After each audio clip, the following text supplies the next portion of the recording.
rahasia-rahasia haji.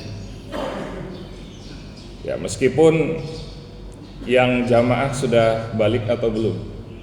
Belum ya. Nah, berarti ini insya Allah persiapan untuk jamaah di tahun depan.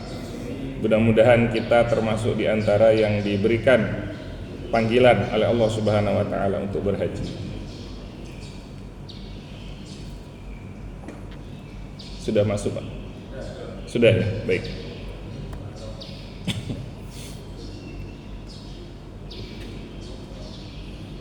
Baik. Jadi pembahasan kita subuh hari ini adalah pembahasan terakhir dari rukun Islam yang ada dalam Ihya Ulumuddin, atau ini kita ambil dari ringkasannya Mau'izatul Mu'minin min Ihya Ulumuddin. Di bab awal beliau menekankan mengenai keutamaan haji, keutamaan Ka'bah dan keutamaan Mekah serta Madinah.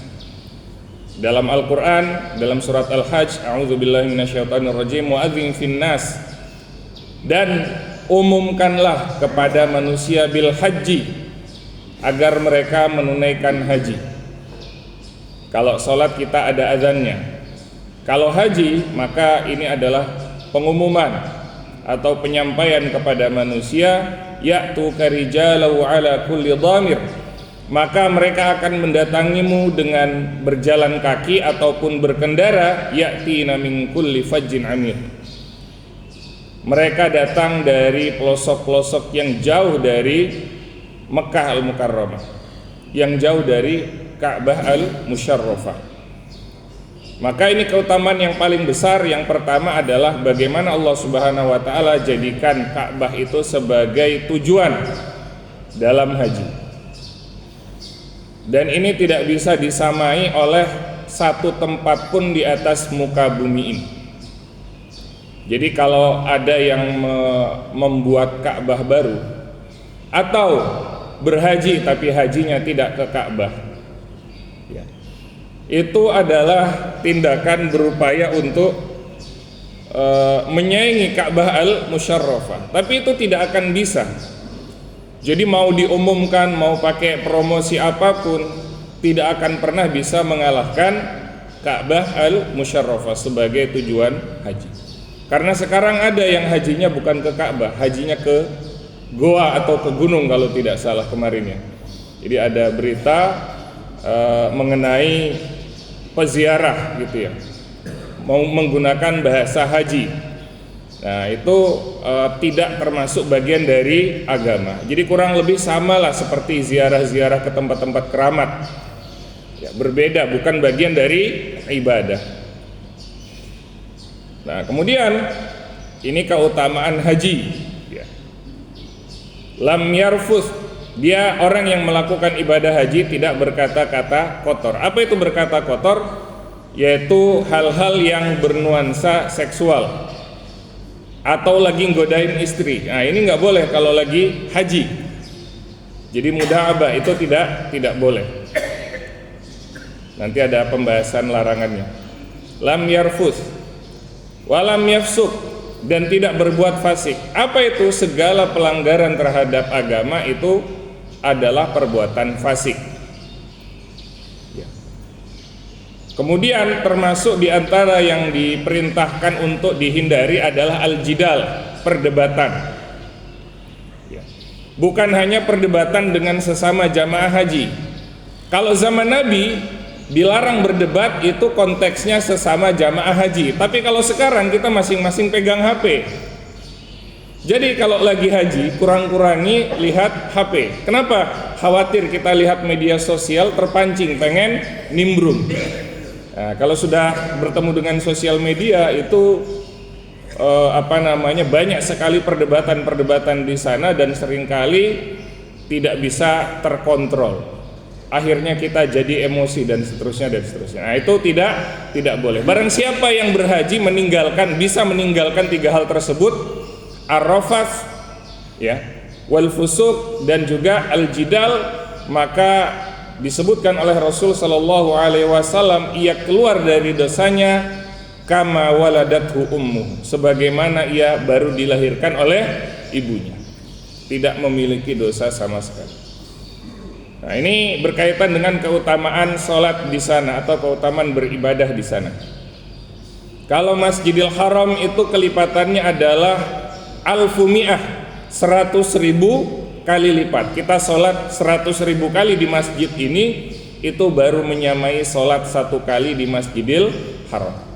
Nah, kalau Masjid Nabawi itu 1000 kali, sholat 1000 kali di sini itu baru setara 1 kali sholat di Masjid Nabawi. Kalau di Masjidil Aqsa itu 500 kali. Ada 2 versi riwayat kalau Masjidil Aqsa. Jadi ada versi riwayat yang mengatakan 500 kali, ada versi riwayat yang mengatakan 1000 kali. Sebagian ulama menarik kesimpulan antara 500 sampai 1000. Nah, ini kelipatan pahala bagi orang yang sholat di Masjidil Haram dan Masjid Nabawi. Maka ini sudah cukup menjadi motivasi untuk kita mendatangi Haramain. Karena itulah kata Rasul sallallahu alaihi wasallam, la tushaddur rihal illa ila thalathati masajid. Kita tidak boleh memaksakan diri bepergian kecuali ke salah satu dari 3 masjid. Nah, ini 3 masjid yang kita sebutkan diberikan kelipatan pahala oleh Allah Subhanahu wa taala, yaitu Masjidil Haram, Masjid Nabawi dan Masjidil Aqsa. Jadi kalau masjid lain itu nggak ada bedanya, ya, tidak ada bedanya. Oh, pengen ke Masjid Al-Jabar, ya, dalam konteks wisata, oke, tidak ada masalah. Tapi kalau kita berkeyakinan sholat di Masjid Al-Jabar lebih afdol, lebih utama daripada sholat di Masjid Al-Fat, nah, itu adalah keyakinan yang salah. Jadi kata Al-Imam Al-Ghazali, semua masjid mutasawiyah, semuanya sama, tidak ada bedanya kalau dalam konteks pahala. Tapi kalau dalam konteks yang lain, nah itu bisa saja. Nah, kemudian, nah ini penekanan dari Al-Imam Hasan Al-Basri mengatakan, ini kan dalam hadis disebutkan sholat di sana dilipat gandakan 100.000 kali dari sholat-sholat di tempat yang lain, sholat di Masjidil Haram. Maka Imam Al-Hasan Al-Basri mengatakan tidak hanya sholat, tapi semua amal-amal ibadah kita sedekah di sana itu 100.000 kali lipat pahalanya. Nah, maka kata beliau, sedekah 1 dirham itu dilipat gandakan 100.000 kali lipat pahala di Masjidil Haram. Tapi sebaliknya dosa juga demikian. Nah, ini berkenaan dengan kemuliaan tempat dan kemuliaan waktu. Jadi ada konsep kemuliaan tempat dan kemuliaan waktu. Kita sekarang ada di bulan Zulhijjah. Bulan Zulhijjah itu adalah bulan haram, bulan yang dimuliakan oleh Allah Subhanahu wa taala, di mana kalau kita melakukan amal kebaikan dilipat gandakan pahalanya, dan ketika melakukan dosa dilipat gandakan dosanya. Itu berkenaan dengan kemuliaan waktu. Nah, karena sekarang kita ada di bulan haram, maka dosa dilipat gandakan, pahala dilipat gandakan. Begitu pula kalau kita berada di tempat yang mulia, maka dosa dilipat gandakan dan pahala dilipat gandakan. Maka perbuatan dosa yang dilakukan di tempat mulia itu dilipat gandakan dosanya oleh Allah Subhanahu wa taala daripada dosa yang dilakukan di tempat-tempat yang lain. Karena di akhir zaman ini kita lihat ada orang mau berzina itu nyari toilet masjid. Iya sih, toilet bukan tempat mulia, tapi toiletnya ada di masjid. Nah, maka dosanya dilipat gandakan oleh Allah Subhanahu wa taala. Nah, ini jadi kita harus betul-betul mawas diri, waspada dan hati-hati ketika kita ada di waktu atau di tempat yang dimuliakan oleh Allah Subhanahu wa taala. Nah, kemudian kita masuk langsung ke syarat sah dan wajib haji. Ini kita bicara dari sisi fikihnya sedikit, ya. Karena Al-Imam Al-Ghazali seperti sudah kita bahas sebelumnya punya kebiasaan bahas dulu hal-hal yang sifatnya lahiriah, yang sifatnya fikhiyah, baru masuk ke pembahasan batin ibadah tersebut. Nah, syarat sahnya hanya ada 2, yaitu Islam. Semua ibadah kita syarat sahnya adalah Islam. Beberapa tahun yang lalu, ya, ada seorang pemimpin non-muslim itu memberikan hewan pada saat momen Idul Adha, maka hewan yang diberikan bukan kurban. Tidak perlu kemudian disebutkan pengkurban si fulan bin fulan, itu tidak perlu. Jadi cukup disembelih saja, membaca nama Allah sebagaimana menyembelih hewan pada hari-hari biasa untuk dimakan. Dan itu tidak disebut kurban, karena tidak sah kurbannya kalau dia tidak muslim. Kalau dia bukan muslim, maka ini syarat sah ibadah. Seluruh ibadah adalah Islam. Nah, untuk haji ditambah satu syarat lagi, yaitu masuknya waktu haji. Jadi kalau masuk waktunya baru boleh ihram. Kalau belum masuk maka belum boleh ihram. Kapan waktu haji? Bulan-bulan haji dimulai dari setelah Ramadan, bulan Syawal, bulan Dzulqa'dah, dan 9 hari pertama bulan Zulhijjah. Ya, 9 hari pertama bulan Zulhijjah atau 8 hari pertama bulan Zulhijjah. Karena tidak mungkin tiba-tiba berniat terus kita datang ke Arafah. Nah ini. Jadi Islam dan waktu. Jadi kalau kita habis i'tikaf Ramadan di Masjidil Haram, kalau kita selesai Lebaran mau langsung mau langsung ihram, boleh. Permasalahannya siapa yang sanggup? Jadi harus menahan banyak hal, mulai dari Syawal, Dzulqa'dah, dan awal Zulhijjah. 2,5 bulan nggak boleh nyolek-nyolek istri. Nah, ini bisa pusing ini anak yang baru nikah ya. Nah, jadi kalau mau ihram dari Syawal itu boleh. Kenapa? Karena sudah masuk bulan-bulan haji. Nah, kemudian bagaimana dengan anak kecil yang berhaji? Sah atau tidak? Karena dia tidak termasuk syarat sah haji, maka hajinya tetap sah, tapi tidak menggugurkan kewajiban. Kenapa? Karena belum masuk syarat wajib. Karena belum masuk syarat wajib, maka nanti pada saat dia sudah memiliki syarat wajib terpenuhi, dia wajib untuk menunaikan haji. Kalau mampu pada saat dia sudah balik dan akil. Nah, kalau dia belum mumayyiz, anak kecilnya belum mumayyiz, belum bisa diajari tata cara ihram, membaca niat ihram, maka diwakilkan oleh walinya, orang tuanya, atau mungkin keluarga dekatnya, wali, yang termasuk dalam kategori wali. Nah, itu syarat sah. Kemudian syarat lazim. Nah, ini yang menyebabkan ibadah haji menjadi wajib. Ya. Nah, ini ada 5 poin. Kalau di Mau'izatul Mu'minin itu cuma disebutkan istita'ah saja. Nah, tapi yang lain, baligh, akil, Islam, hurriyah. Nah, ini. Ketika 4 syarat ini plus istita'ah, syarat kesanggupan, ya, itu terpenuhi, maka wajib seseorang untuk menunaikan haji dan tidak boleh ditunda-tunda.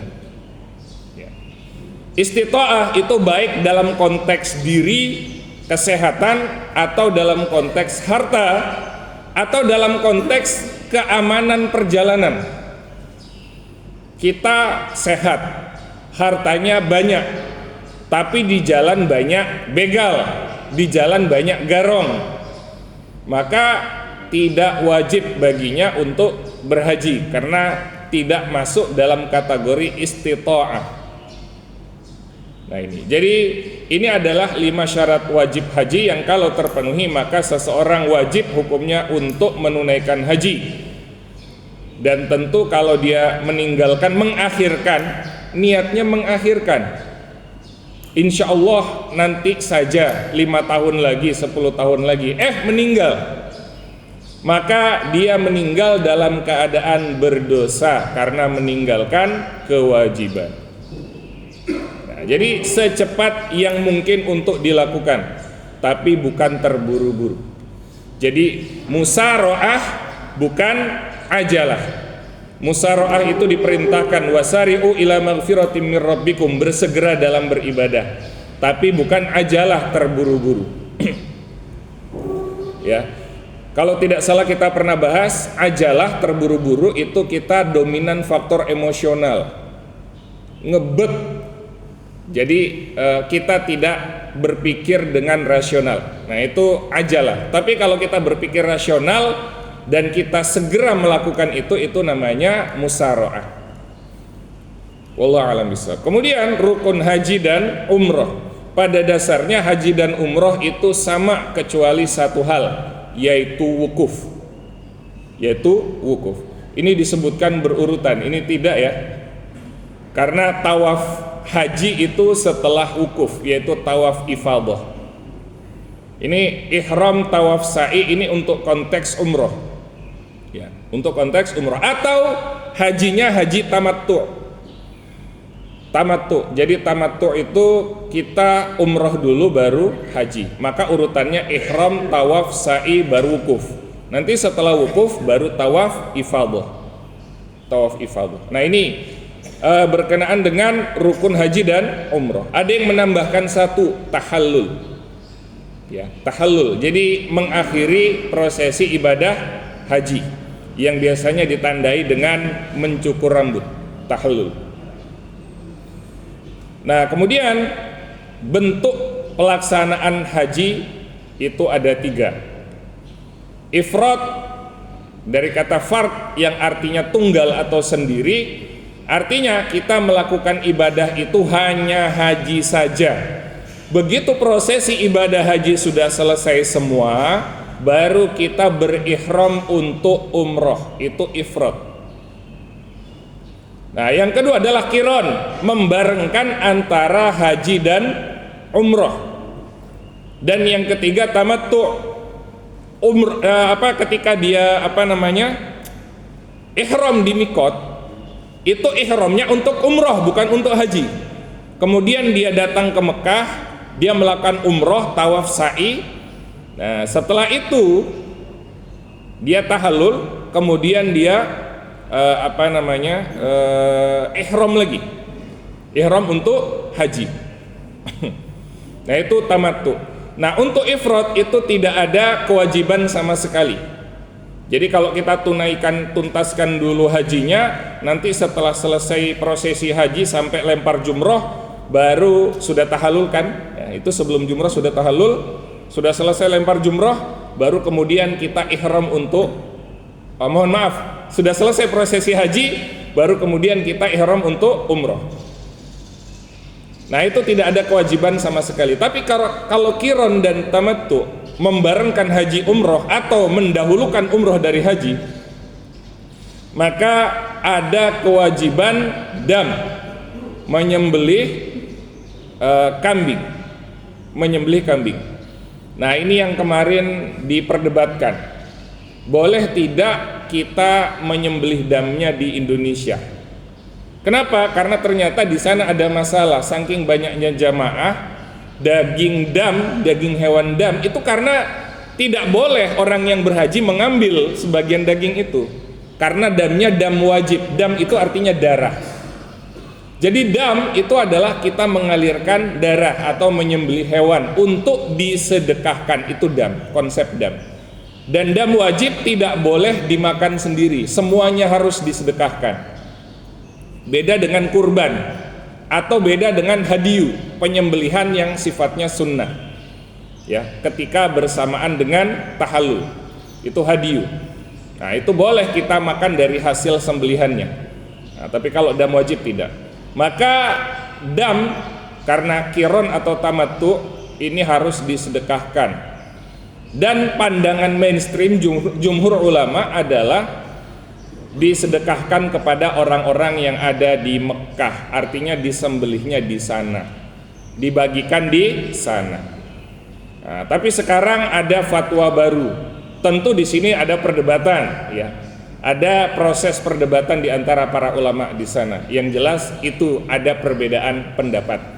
Karena ada kondisi di zaman sekarang di mana dam di sana sangat berlimpah sampai tidak efektif dan efisien untuk dibagikan kepada orang-orang yang fakir miskin di sana.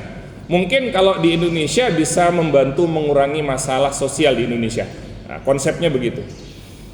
Nah, itu haji dan umroh, modelnya ada 3. Kemudian apa saja yang dilarang tadi kita sebut. Kalau kita melanggar larangan-larangan itu, maka sanksinya adalah dam. Ada 6 poin di sini. Yang pertama adalah menggunakan pakaian berjahit bagi laki-laki. Nah, kalau bagi perempuan itu dilarang menutup wajah. Nah, jadi ada 2 opsional di sini sesuai dengan jenis kelamin. Kemudian yang kedua adalah dilarang menggunakan wewangian, parfum. Kemudian yang ketiga adalah dilarang mencukur rambut yang ada di anggota badan, ya, kecuali copot sendiri misalnya, atau memotong kuku. Nah, ini 1, 2, 3 namanya tarofuh. Di dalam literatur fikih disebut tarofuh. Jadi suatu hal yang kalau kita lakukan itu menyenangkan kita, membuat kita itu nyaman, membuat kita santai. Itu namanya tarofuh. Dan melakukan larangan 3 hal ini itu mewajibkan kita untuk 1, ini opsional, ya. Opsional. Yang pertama adalah dam, menyembelih kambing. Yang kedua, puasa 3 hari di sana. Nah, yang ketiga adalah memberikan sedekah kepada 6 orang fakir miskin. Nah, ini opsional antara 3. Nah, yang keempat, ini sanksinya lebih berat.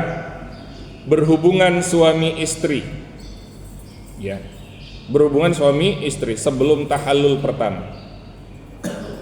Nah, kalau sebelum tahallul pertama haji batal. Ya, kalau setelah tahallul pertama berarti sebelum tawaf ifadah, ya. Itu hajinya tidak batal tapi tetap wajib sanksi. Apa sanksinya? Kalau tadi tarofuh itu cuma kambing, maka hubungan suami istri itu wajib badanah. Badanah ini utamanya unta. Sebagian ulama mengkiaskan dengan sapi. Tapi di sana tentu lebih mudah nyari unta daripada nyari sapi. Nah, ini badanah. Ya, jadi badanah itu hewan sembelihan yang besar dan gemuk. Nah, ini berhubungan suami istri. Kemudian muqaddimatuz zina. Ini yang tadi kita sebutkan, bukan muqaddimatuz zina sebenarnya, muqaddimatu al-jima'. Ya. Karena kalau zina jelas gitu ya. Orang mau haji masa berzina, kan nggak mungkin. Ya, secara logika nggak mungkin. Tapi berhubungan suami istri ada pendahuluannya biasanya. Nah, para pendahuluan menuju ke arah hubungan suami istri ini termasuk yang dikenakan sanksi sebagaimana tarofuh tadi. Ya, sebagaimana tarofuh. Kemudian yang keenam, ini adalah memburu binatang darat, saydul barri. Saydul barri. Kalau saydul bahri tidak batal. Jadi kalau ada yang hobi mancing, lagi umroh, lagi haji, boleh mancing. Pertanyaannya mau mancing di mana? Gak ada. Nah, jadi saydul barri, ya, hewan buruan darat itu dilarang untuk dibunuh, dilarang untuk berburu binatang darat tersebut. Nah, ini 6 larangan. Nah, ini sanksinya apa? Sanksinya adalah menyembelih atau bersedekah dengan harga dari yang semisal. Misal, ya, dia membunuh kijang. Kijang itu kita kiaskan ke kambing. Berapa harga kambing? Dia menyembelih kambing, ya. Jadi yang disembelih adalah kambing karena dikiaskan dengan kijang, atau dia bersedekah dengan harta senilai harga kambing. Nah, ini untuk larangan ke-6, ya, yaitu memburu binatang darat. Nah, ini larangan selama haji dan umroh. Jadi disebut ihram itu artinya mengharamkan. Ya, mengharamkan. Muhrim yang biasa disebut dalam bahasa Indonesia yang tujuannya mengatakan bahwa adik kakak itu muhrim, itu salah penyebutan. Karena muhrim artinya orang yang berihram. Sedangkan hubungan yang dilarang untuk menikah satu sama lain namanya mahram. Bukan muhrim. Nah, ini. Jadi orang yang berhaji atau berumroh itu melakukan ihram. Dan orang itu disebut muhrim.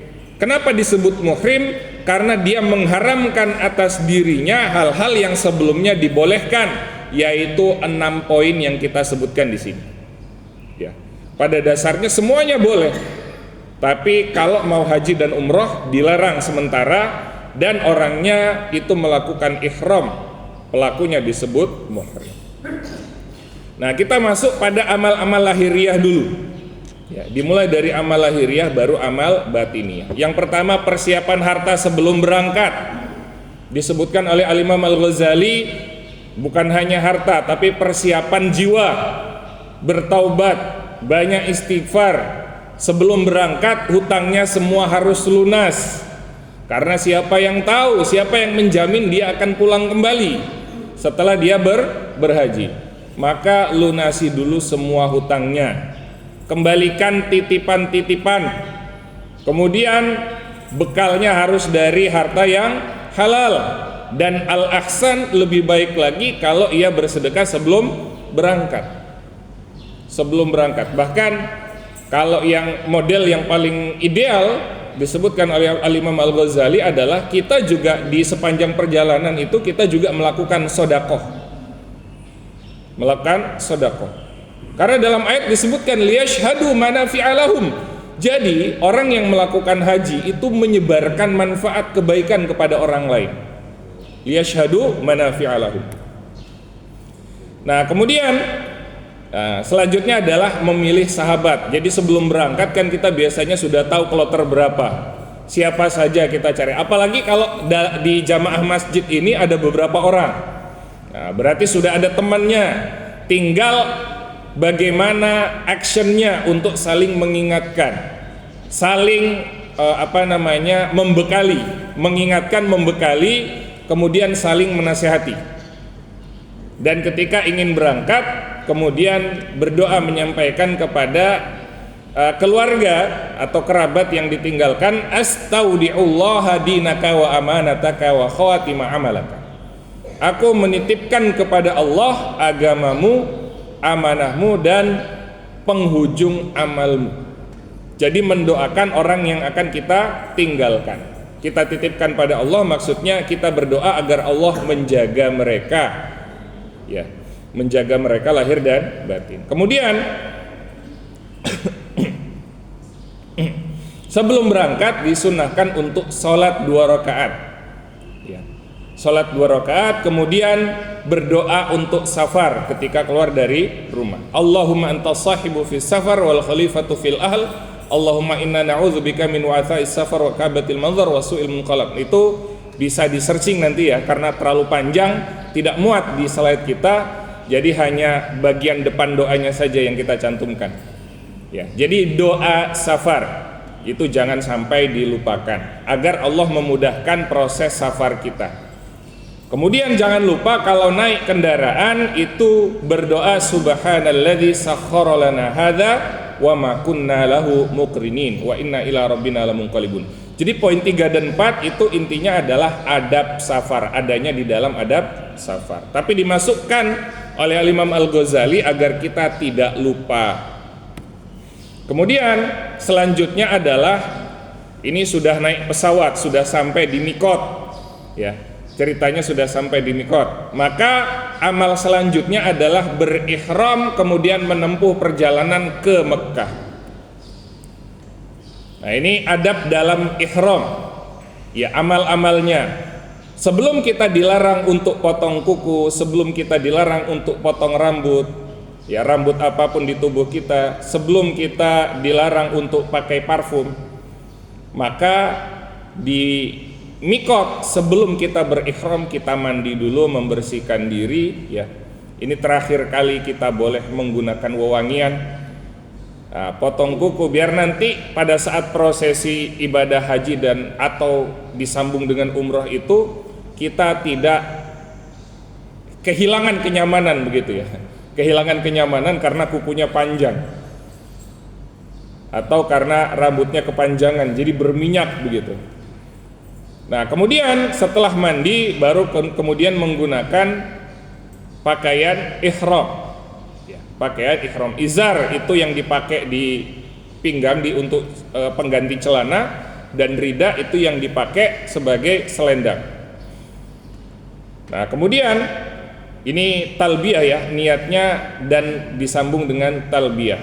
Niatnya labbaik Allahumma hajjan kalau ifrad. Kalau qiran labbaik Allahumma hajjan wa umratan. Kalau tamattu labbaik Allahumma umratan, karena di mikot niatnya cuma umroh. Nanti setelah umroh baru ihram lagi untuk haji. Nah itu ya talbiyah. Dan seringnya di kita kalau tidak salah tamattu. Ya, seringnya begitu. Kenapa? Karena belum tentu setelah pulang ke rumah itu bisa nabung lagi buat datang ke Mekah. Jadi sekalian sebelum haji umroh dulu. Nah itu lebih baik daripada menggabungkan haji dan umroh jadi satu. Nah, masing-masing ada ada keutamaannya sendiri-sendiri. Ya. Nah kemudian adab memasuki Mekah. Ini sudah mandi ya di mikot. Kalau terlalu jauh dan kemudian kalau di zaman dulu kan naik onta atau jalan kaki ya, kena debu segala macam. Jadi sebelum masuk Mekah itu mandi lagi. Tapi kalau di kita naik bis nggak perlu karena sudah mandi. Nah, ketika melihat Ka'bah berdoa, Allahumma hadza baituka, ya Allah ini adalah rumahmu. Azzamtahu wa karamtahu wa syaraftahu, engkau telah mengagungkan, memuliakan dan meninggikannya. Allahumma faridhu ta'ziman wa tashrifan wa takriman. Fazidhu, maka ya Allah tambahkanlah keagungannya, ketinggiannya, kemuliaannya. Nah, ini berdoa ketika menghadap melihat Ka'bah. Jadi bukan hanya terpana, tapi kita dianjurkan untuk berdoa. Jadi bukan hanya terpesona, tapi kita langsung teringat pada Allah Subhanahu wa taala untuk berdoa. Atau kalau kita tidak hafal ya udah doa apa saja yang bisa kita panjatkan pada saat tersebut. Nah, kemudian selanjutnya adalah tawaf dan sa'i. Setelah masuk ke Mekah itu ada tawaf qudum ya, tawaf kedatangan. Kalau hajinya ifrad ya itu tidak sa'i. Kalau hajinya ifrad, tapi kalau hajinya tamattu sa'i untuk umroh. Nah, ini yang pertama adalah ittiba. Jadi yang syarat untuk tawaf itu sama seperti syarat untuk sholat, yaitu harus suci dari hadas dan najis. Harus suci dari hadas dan najis. Kemudian ittiba, nah ini yang menggunakan kain ihram di mana membuka bahu sebelah kanan. Ya, jadi kain yang di sebelah kanan itu di di tengah kain ihram itu di bawah ketiak kanan. Ya.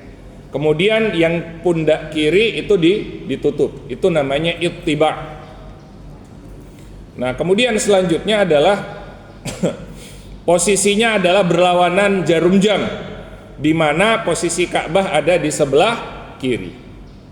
Nah, kemudian pada saat berniat bismillahi wallahu akbar, Allahumma imanan bika wa tasdiqan bi kitabika. Ya Allah, aku melakukan ini karena keimanan kepadamu dan membenarkan kitabmu.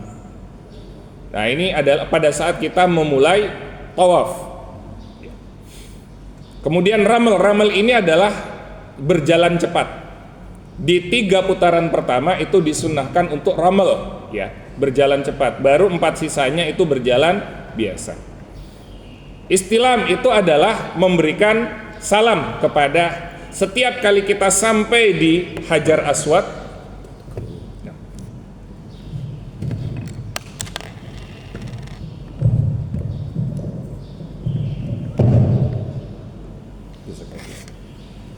Ya.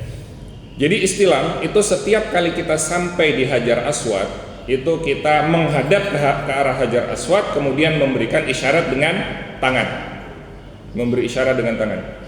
Nah itu namanya istilam. Kalau ramal berjalan cepat. Kemudian, nah ini multazam adalah antara Hajar Aswad dan pintu Ka'bah. Ya, di multazam ini tentu bagi yang mampu, karena tidak semua jamaah tentu bisa mendekat ke arah Ka'bah. Ini kalau digambarkan di dalam Ihya Ulumuddin itu bergantung di Astarul Ka'bah, di apa kita sebut yang hitam itu namanya? Ya, kiswah itu ya istilah lainnya sih. Kiswah itu dari artinya pakaian. Ya, intinya cover, ya, cover yang warna hitam itu astarul Ka'bah. Nah, itu kalau bisa diraih, kemudian menempelkan badan di bagian multazam itu. Dan di multazam ini adalah bagian yang mustajab untuk berdoa.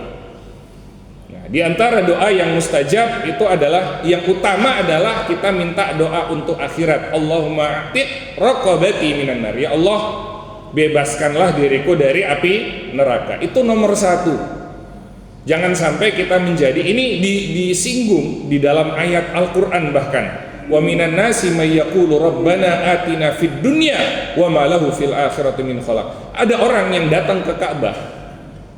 Begitu dia mulai doa, itu dimulai dengan ya Allah saya minta kenaikan pangkat. Ya Allah saya minta. Jadi dibukanya dengan hal-hal keduniaan. Famalahu fil akhirati min khalaq, maka dia tidak mendapatkan bagian dari akhirat karena dia mendahulukan dunia. Makanya fid dunya hasanah wa fil akhirati hasan. Tidak boleh dipisah-pisah, tidak boleh dipotong-potong. Lebih utama kita minta akhirat dulu, baru kita minta dunia. Nah ini, karena konteksnya adalah kita sedang beribadah. Nah ini di multazam, tempat yang mustajab untuk berdoa. Dan setelah tawaf itu disunnahkan sholat tentu bagi yang mampu, karena tidak semua orang itu bisa ada di belakang makom Ibrahim. Jadi posisinya adalah di belakang makom Ibrahim, itu disunnahkan untuk sholat 2 rakaat di sana. Kemudian, nah ini sa'i, seperti tadi kita sebutkan bagi yang hajinya tamattu, ya, antara Safa dan Marwah. Nah, sa'i agak berbeda dengan tawaf. Kalau tawaf itu harus dalam keadaan suci, tapi kalau sa'i, ya, misalnya kita batal setelah tawaf, setelah sholat sunnah, setelah tawaf, di sa'i kita batal, maka tidak wajib untuk berwudu. Tapi utamanya kita dalam keadaan suci. Tapi kalau sulit untuk berwudu, maka tidak wajib. Nah, kemudian setelah itu wukuf, ya, wukuf di Arafah pada tanggal 9 Zulhijjah pada saat kita sedang berpuasa. Waktunya adalah setelah zawal. Apa itu zawal? Zawal itu adalah ketika matahari persis di atas kepala kita. Artinya zawal itu dimulai dari zuhur tanggal 9 Zulhijjah. Sampai kapan? Sampai fajar di tanggal 10. Jadi dari siang sampai besok subuhnya. Itu waktunya, ya. Tapi waktu utamanya tentu adalah setelah zawal di siang hari. Sebelum maghrib itu waktu utamanya. Kenapa? Karena ada sunnah lain, yaitu sholat jamak dan qasar, ya, pada malam hari pada saat kita mabit. Nah, kemudian setelah wukuf, ya, itu bermalam di Mina. Bermalam di Mina. Ini tanggal 8 ya, mohon maaf, ini tanggal 8 sebelum wukuf. Jadi sebelum wukuf mabit dulu di Mina, ya, mabit di Mina, kemudian setelah itu di waktu setelah sholat subuh, ya, itu kemudian berangkat menuju ke Arafah. Tentu ini disesuaikan dengan situasi dan kondisi pada saat itu, ya. Tapi disunahkan kembali mandi, sholat zuhur dan asar itu jamak dan qasar pada saat wukuf. Nah, pada saat wukuf itu memperbanyak doa apapun. Kemudian, nah ini pada saat wukuf banyak bertahmid, bertasbih, bertahlil, doa, semua zikir yang kita hafal, semua doa yang kita inginkan, semuanya dipanjatkan, dan utamanya juga kita beristighfar, memohon ampun pada Allah Subhanahu wa taala dan bertaubat. Ya, ini wukuf. Setelah itu baru kemudian naik mabit di Muzdalifah. Salat jamak qasar maghrib isya di Muzdalifah. Di sana kita mengambil kerikil untuk melempar jumroh. Ini jumroh akobah yang sebelum tawaf ifadah. Ini Wadi Muhassir kita disunahkan untuk mempercepat, karena kita itu sebenarnya tidak dianjurkan untuk mengunjungi tempat-tempat di mana manusia diazab. Jadi kalau kita tahu di suatu tempat di mana manusia itu umat zaman dulu itu ada diazab di sana, itu kita tidak dianjurkan untuk lama di sana, apalagi foto-foto gitu. Enggak, itu enggak dianjurkan, enggak disunahkan. Mempercepat Wadi Muhassir. Kemudian ya, ini ketika sebelum sampai ke Ka'bah itu kan kita melewati Aqabah. Ya, ini kita melempar jumroh dulu. Ya, 7 kerikil. Nah, ini diantara doa melempar jumroh, Allahu Akbar ala ta'atir rahman wa raghma syaitan. Allahu Akbar karena ketaatan kepada Allah dan juga untuk menyakiti syaitan dan untuk menolak syaitan, untuk mencelakai syaitan, menyakiti syaitan. Nah, ini jumroh Aqabah yang sebelum tawaf ifadah. Setelah jumroh Aqabah baru tahallul awal. Tahallul awal. Dan penyembelihan pada saat tahallul itu sifatnya sunnah, hadyu namanya. Dan kalau kita mau makan dari hasil hadyu ini boleh. Pertanyaannya kan siapa yang mau ngolahin kan gitu. Nah, ini untuk hadyu itu boleh kita makan kalau bisa. Tapi kalau mau disedekahkan semua itu juga boleh. Dan mencukur rambut pertama, ya. Tahallul pertama mencukur rambut di sana. Semua yang tadi tidak boleh, tarofuh tadi, ya. Tarofuh yaitu pakai yang berjahit, walaupun kita pakainya tetap pakaian ini ya, pakaian ihram. Kemudian juga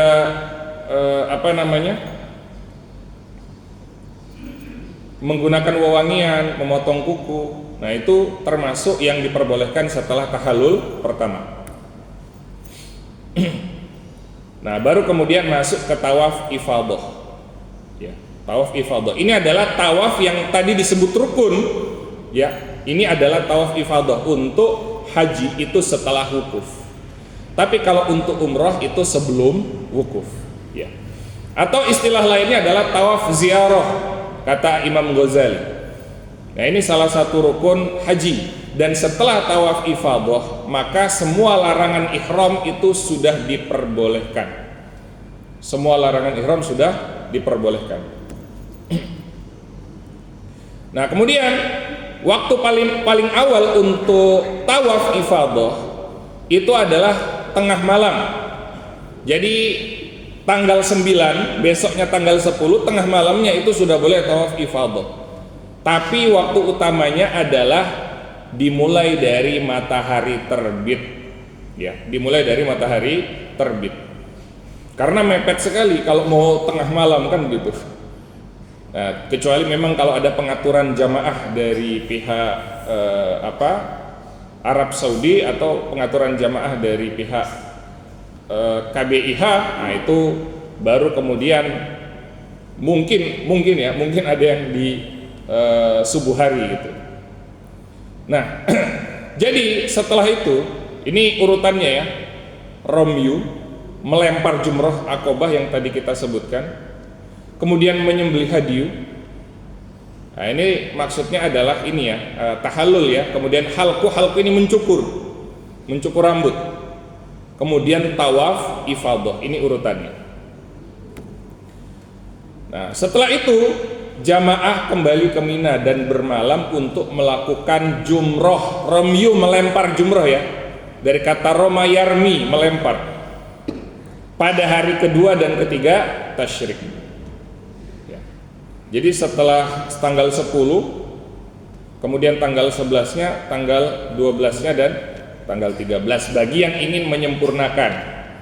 Tapi kalau kita hanya sampai tanggal 12 itu juga boleh. Setelah melempar jumroh tanggal 12 kita balik. Tapi syaratnya tidak boleh sebelum maghrib. Kalau sudah sampai waktu maghrib dia masih di sana, maka dia wajib melanjutkan ke hari 13. Kalau dia sampai maghrib di sana keasikan ngobrol misalnya, kemudian dia baru mau balik ke Mekah, maka dia wajib membayar dam, menyembelih kambing ya, untuk disedekahkan. Nah, ini berkaitan dengan pilihan waktu untuk melempar jumroh. Ya, yang wajib adalah 11 dan 12. Nah, ini yang tadi kita sebutkan ternyata ada di slide selanjutnya. Nah, intinya adalah tanggal 11 dan 12 itu wajib, tanggal 13 opsional, tapi syaratnya adalah kita meninggalkan Mina itu sebelum maghrib, sebelum terbenamnya matahari. Dan cara jumrohnya, melempar jumrohnya, ar-ramyunya sama seperti di jumroh Aqobah sebelumnya. Baik. Nah, ini ditambahkan lagi ziarah, adab-adab berziarah di Madinah. Meskipun Madinah ini tidak terkait dengan prosesi umroh atau haji, tapi tentu tidak layak bagi kita sudah datang ke Arab Saudi masa tidak ke Madinah. Ini biasanya jamaah-jamaah awal itu dimampirkan di Madinah, masih sempat ke Madinah. Maka ini adab-adabnya, atau yang sudah selesai haji baru kemudian ke Madinah. Nah, yang pertama adalah al-ghuslu wa tibu wal khusyu. Jadi mandi, kemudian memakai wewangian, pakai baju paling baik, dan masuk ke Madinah dalam keadaan hati yang khusyuk. Ini adalah sunnahnya. Jadi bukan datang ke Madinah hanya untuk healing, ya, kalau bahasanya anak muda, hanya untuk healing. Nah, itu niat yang sudah salah. Maka kita tidak akan mendapatkan manfaat dari ziarah kita ke kota Madinah. Nah, ini diantara sunnah-sunnah yang kita harus lakukan sebelum atau pada saat di dalam Madinah. Nah, yang pertama adalah jangan sampai kehilangan keutamaan salat 2 rakaat dekat mimbar, tentu bagi yang mampu, karena tidak semua orang tentu bisa. Ya. Rebutan tentunya. Kemudian, nah ini ketika kita berziarah ke makam Rasul Sallallahu Alaihi Wasallam.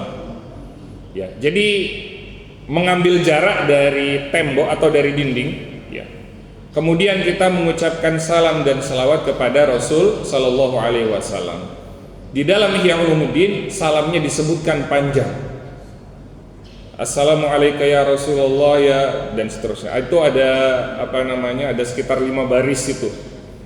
Intinya adalah salam, mengucapkan salam pada Rasul Sallallahu Alaihi Wasallam, kemudian kita bersalawat. Tidak disunnahkan mendekat ke arah dinding atau tembok, nyentuh-nyentuh, nyium-nyium gitu. Kata Al-Imam Al-Ghazali, itu adalah adatnya orang Yahudi dan Nasrani. Jangan kita tasyabbuh, tidak boleh ikut-ikutan. Kemudian setelah itu kita mundur, ya, mundur ke belakang 1 hasta, itu mengucapkan salam kepada Khalifah Al-Awwal Abu Bakar As-Siddiq, baru mundur lagi mengucapkan salam kepada Khalifah Umar bin Khattab radhiyallahu anhu. Kemudian di antara sunnahnya juga adalah sholat dan banyak berdoa di raudhah, walaupun waktunya terbatas, semaksimal mungkin. Jadi jangan sampai di raudhah kita justru ngobrol. Nah, itu kehilangan pahala sunnah. Kemudian ziarah Uhud, Baqi, Quba, tempat-tempat bersejarah di mana Rasul Shallallahu Alaihi Wasallam, ya, itu ada momen-momen tertentu di dalam fase dakwah beliau di sana. Nah, maka itu menjadi tempat yang utama dan mulia. Gunung Uhud yang disebutkan oleh Rasul mencintai Rasul dan para sahabat, dan juga dicintai oleh Rasul dan para sahabat. Yang pahala kita sering dikiaskan dengan gedenya Gunung Uhud itu, ya. Jadi bagi yang mengunjungi jenazah gitu ya, kemudian menyolatkan, itu mendapatkan pahala sebesar Gunung Uhud, dijadikan kias. Baqi pemakamannya, kemudian Quba, Masjid Quba, ya, di antara tempat yang pertama kali didatangi Rasul sebelum sampai di Madinah. Ya. Kemudian nah ini sunnah ketika pulang haji. Yang pertama, banyak bertakbir, utamanya adalah ketika sedang posisi pesawat naik. Nah, jadi posisi tinggi, la ilaha illallah wahdahu la syarikalah, lahul mulku wa lahul hamdu wa huwa ala kulli syai'in qadir.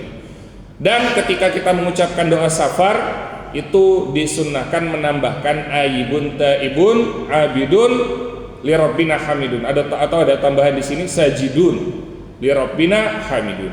Ini jadi ketika pulang itu ada tambahan di doa safarnya. Aibun itu kami kembali, taibun kami bertaubat. Taubat dan kembali artinya sama sebenarnya. Abidun dan kami menghamba, sajidun dan kami bersujud li rabbina hamidun, kepada Tuhan kami memuji. Kemudian kalau mau pulang itu tidak boleh bikin surprise-surprisean. Tidak sunnah, bukan tidak boleh ya. Tidak sunnah bikin surprise-surprisean. Kenapa? Karena yang namanya keluarga pasti kecewa kalau tidak bisa menyambut. Maka kita sunnahnya adalah mengirimkan kabar mengenai perkiraan waktu sampai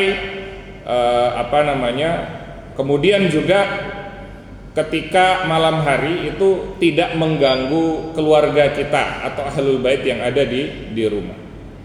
Sunnahnya begitu.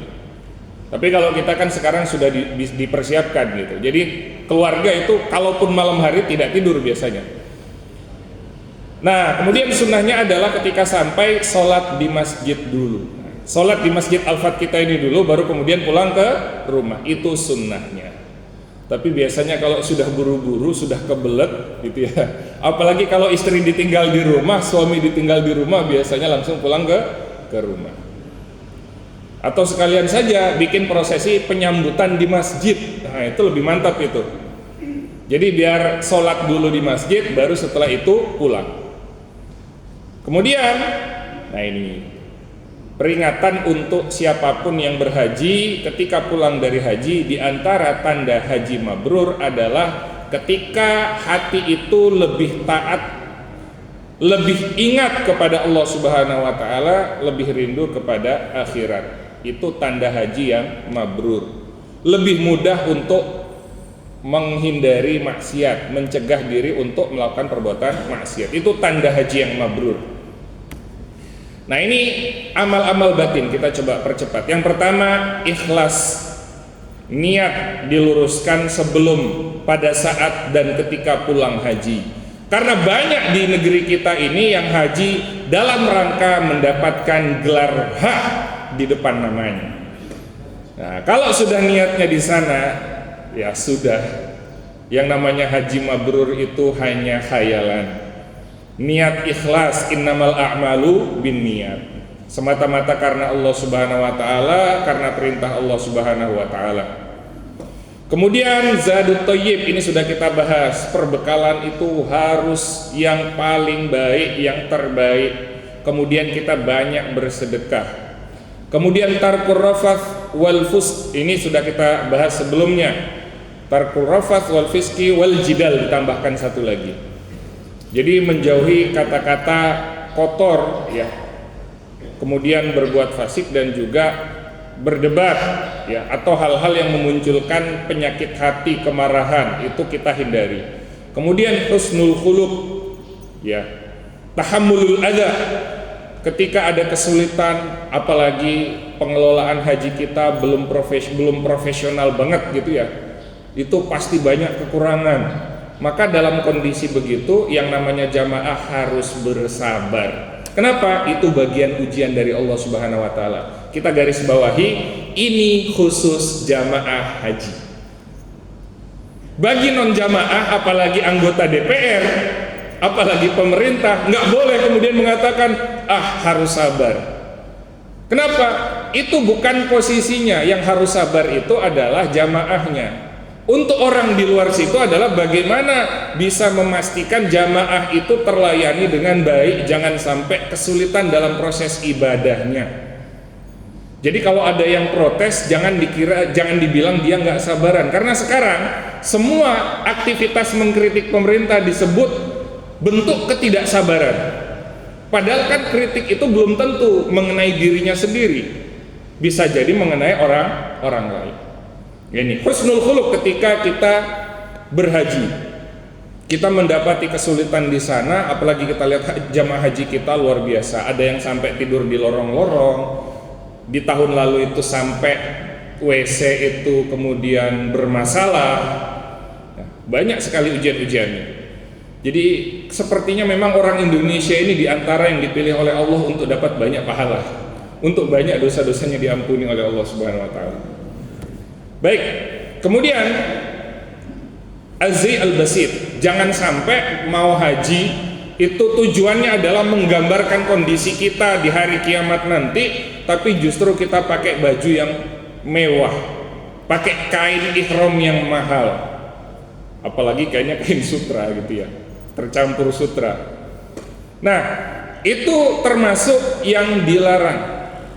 Bahkan digambarkan dalam ayat itu kan kondisinya adalah berdebu jamaah haji itu. Jadi kondisinya adalah kondisi prihatin. Jadi tidak dianjurkan untuk bermewah-mewahan pada saat haji. Kemudian arif biddabah. Ini terhadap semuanya, bukan hanya manusia, bahkan terhadap hewan tunggangan. Kita diajarkan untuk berkasih sayang. Jangan sampai naik unta, naik apalagi naik keledai. Nggak ada ya kalau naik keledai ya.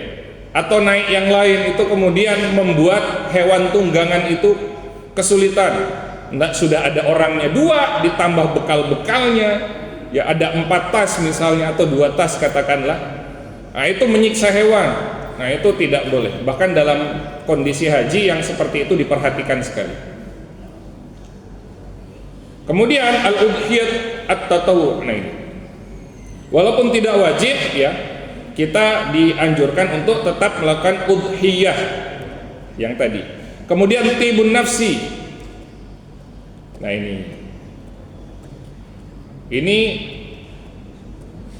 ini sudah disebutkan sebelumnya ya, tibun nafsi. Jadi banyak bersabar. Nah ini poin di bawah, min alamati qabulil haji. Ini penguatan di antara tanda haji diterima, tarku makana alaihi minal ma'asi. Ketika dia mampu meninggalkan ada perbuatan buruk yang dia lakukan sebelum haji, ketika pulang dari haji, perbuatan itu bisa dia tinggalkan. Itu artinya hajinya mabrur.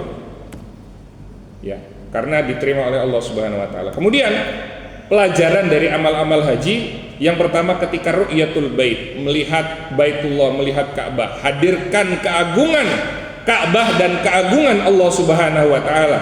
Ka'bah agung karena dinisbatkan kepada Allah Subhanahu wa taala. Ini nggak perlu diajari. Biasanya orang Indonesia ngelihat Ka'bah itu sudah nangis. Nangisnya biasanya bukan semata-mata karena Ka'bah itu agung, karena duit untuk bisa ngelihat Ka'bah itu capek ngumpulinnya gitu ya. Kemudian ihram wa talbiyah. Ini pada saat kita berihram dan juga mengucapkan kalimat talbiyah, betul-betul dirasakan kita sedang menjawab panggilan dari Allah Subhanahu wa taala. Ketika kita tawaf, bayangkan bagaimana malaikat itu bertawaf mengelilingi arsy, ya, di Sidratul Muntaha, mengelilingi arsy di langit. Ya, jadi membayangkan itu bukan hanya membuat tawaf kita tidak hanya tawaf fisik, tapi juga hati kita ikut bertawaf.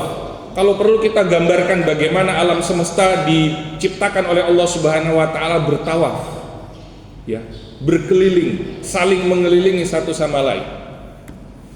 Nah, kemudian al-iltizamu bil multazam, ini pada saat tadi ya berpegang dengan sitar Ka'bah, dengan kiswah Ka'bah tadi itu ya. Nah, itu banyak beristighfar, memohon ampun pada Allah Subhanahu wa taala. Oleh Imam Ghazali digambarkan begini. Kita kalau mau minta sesuatu sebagai anak ya, anak kita kalau mau minta sesuatu pada kita sambil nangis, itu biasa kan sambil gendoli orang tuanya. Nah, jadi gambarannya seperti itu untuk menghadirkan perasaan dalam hati kita akan ketergantungan kepada Allah Subhanahu wa taala. Kemudian as-sa'yu baina Safa wal Marwah, ketika kita sa'i ya, kita gambarkan diri kita seperti seorang yang bolak-balik melihat jendela gitu ya, untuk melihat, untuk berharap agar Allah Subhanahu wa taala memberikan harapan kita, mengabulkan doa kita dan mengampuni dosa-dosa kita. Kemudian wukuf, ketika kita wukuf di Arafah, betul-betul ini geladi kotor untuk kondisi kita nanti di padang mahsyar. Kita bayangkan sebegitu banyak manusia nanti di hadapan Allah Subhanahu wa taala. Kemudian kita bayangkan nanti seperti apa kita dihisab amalnya oleh Allah Subhanahu wa taala. Kemudian pada saat melempar jumroh, kita gambarkan ya, kita bayangkan penghambaan kita pada Allah Subhanahu wa taala dan permusuhan kita kepada syaitan. Karena melempar jumroh ini kan dari peristiwa Nabi Ibrahim alaihissalam melempar syaitan pada saat menggoda beliau agar tidak menyembelih anaknya. Wallahu taala a'lamu bissawab. Jika ada yang ingin ditanya kami persilakan.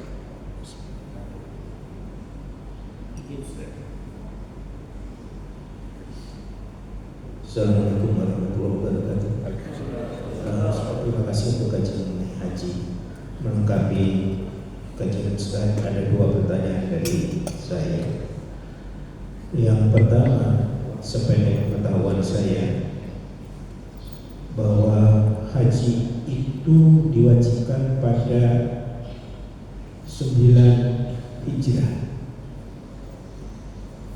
dan Nabi Rasulullah melakukan haji pada 10 Hijrah.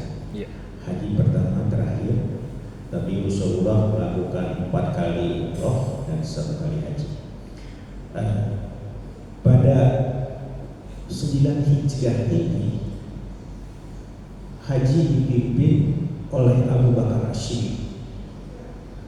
Pertanyaan saya, kenapa pada saat haji diwajibkan oleh Allah jadikan syariat untuk dilaksanakan umat Islam? Yang memimpin itu bukan Rasulullah, tapi Abu Bakar As-Siddiq. Mungkin ada riwayat kenapa Rasulullah melaksanakan haji pada tahun berikutnya. Ya, itu yang pertama. Yang kedua, haji adalah hormat kepada Nabi Ibrahim. Setelah Nabi Ibrahim itu ada Nabi Musa yang pembawa syariat, ada Nabi Daud, ada Nabi Isa, baru Muhammad. Adakah riwayat yang menjelaskan bahwa Nabi Isa, Nabi Musa, Nabi Daud melakukan haji? Sependek pengetahuan saya, di antara 3 nabi ini yang disebutkan, yang akan melakukan haji adalah Nabi Isa, akalnya, karena Nabi Isa itu akan melakukan haji nanti pada akhir zaman. Betulkah riwayat itu, Ustaz? Terima kasih. Baik, ada 2 poin ya. Bismillahirrahmanirrahim. Yang pertama berkenaan dengan Haji Abu Bakar memimpin jamaah haji di tahun 10. Dalam sirah itu disebutkan, ya, tahun 9, mohon maaf ya, tahun 9. Rasul baru bisa haji tahun 10. Kenapa? Karena ini bukan Rasul itu menunda-nunda ya, seperti tadi kita sebutkan. Jadi Rasul itu ada maslahat dinia, maslahat keagamaan yang lebih besar, yaitu banyak perwakilan-perwakilan suku-suku di sekeliling Madinah itu yang masuk Islam.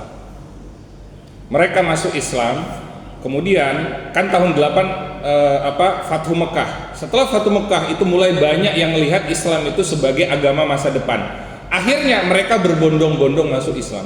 Nah, perwakilannya datang di tahun 9. Jadi datang itu yang ngajari harus langsung Rasul Shallallahu Alaihi Wasallam. Harus langsung Rasul Shallallahu Alaihi Wasallam. Maka Rasul tidak bisa berhaji karena harus mengajarkan orang-orang ini Islam, mengajak mereka untuk masuk Islam dan mengajarkan dasar-dasar Islam. Maka untuk memimpin jamaah haji diutuslah Abu Bakar As-Siddiq.